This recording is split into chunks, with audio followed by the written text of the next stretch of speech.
Psaume 64.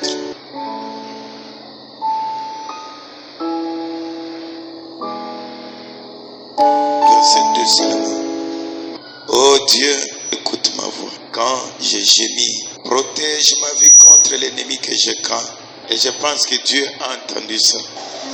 Hein? Maintenant, nous allons prendre le verset 24 du chapitre 4 de Jean. Jean chapitre 4, le verset 24 seulement. Dieu est esprit.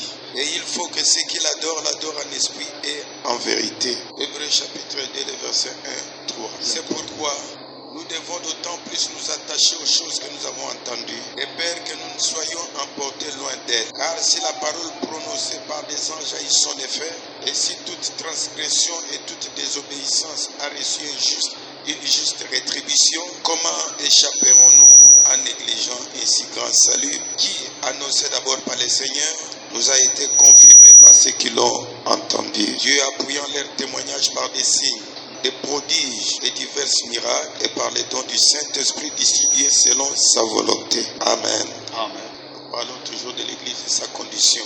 L'Église aujourd'hui n'est plus dans sa condition originale. Un véritable chrétien trouve son bonheur en Dieu. Sa joie, c'est quand il sert Dieu, parce qu'il est dans la main de Dieu. Mais aujourd'hui, l'Église veut toujours mélanger, toujours des mélanges, tel point que quand ils viennent adorer, il n'y a plus de vérité, parce que la parole ne peut pas se mélanger à ce qui n'est pas la parole. On mélange les choses, on mélange l'esprit, et l'Église est là dans la condition où elle est aujourd'hui. Comme nous avions lu la fois passée, il y a un but quand nous venons ici, c'est communier avec Dieu.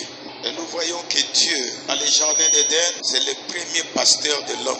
Est-ce que c'est vrai? Le premier prédicateur que l'homme a eu, c'était Dieu. Et quand l'homme a eu deux pasteurs, cela a amené des discordes. Ça introduit la sémence de discorde. Et à cause de cela, l'homme ne savait plus quoi faire. Il s'est retrouvé égaré dans ces mélanges-là. Si Dieu nous a envoyé un prophète, c'est pour rentrer au premier prédicateur que l'homme a eu. Et il veut que nous écoutions sa voix. Et chaque fois quand l'homme écoutait la voix de Dieu, tout était bien. Il n'y avait pas de maladie, il n'y avait pas de mort, il n'y avait pas de querelle, il n'y avait pas de guerre. Parce que la voix de Dieu tranquillise. Mais chaque fois quand nous faisons des mélanges, ça nous amène toujours des ennuis. Et nous avons vu ça dans la communion de 1960 à la page 8 dans son point 16. Comment Dieu chaque fois. Frère Branham dit bien au commencement, quand Dieu a créé l'homme pour communier avec lui, cet homme était alors en parfaite communion dans les jardins d'Éden. Il était en parfaite communion avec Dieu. Oh, comme ça devait se passer en ces jours-là. Dieu descendait dans la fraîcheur du soir et appelait Adam. Ève et lui approchait, adorer Dieu, fraternisant et communiant entre eux. C'est la même chose qui nous rassemble comme ceci. Nous fait asseoir ensemble dans les lieux célestes en Christ Jésus. Bénia dans le Saint-Esprit sans divergence parmi nous. Oui, nous sommes tous un en Christ Jésus. Cette parfaite harmonie de communion. Jamais je n'ai trouvé sur terre quelque chose de comparable. Le fait de se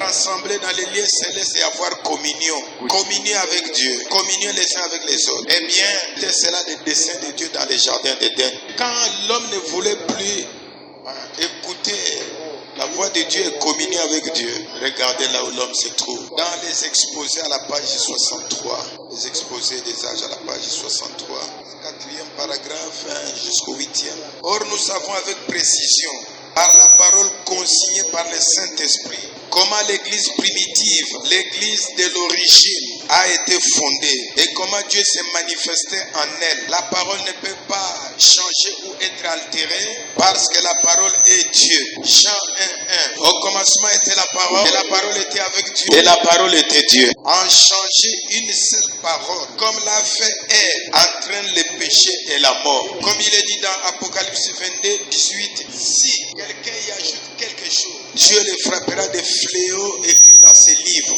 Quelqu'un retranche quelque chose des paroles du livre de cette prophétie, Dieu retranchera sa part du livre de vie et de la ville sainte. Et des choses qui sont écrites dans ces livres. Les talons, c'est donc ce qu'était l'église à la Pentecôte. Mais aujourd'hui, les gens n'en veulent plus. C'est le modèle. Il n'y a pas d'autre modèle. Quoi que disent les érudits,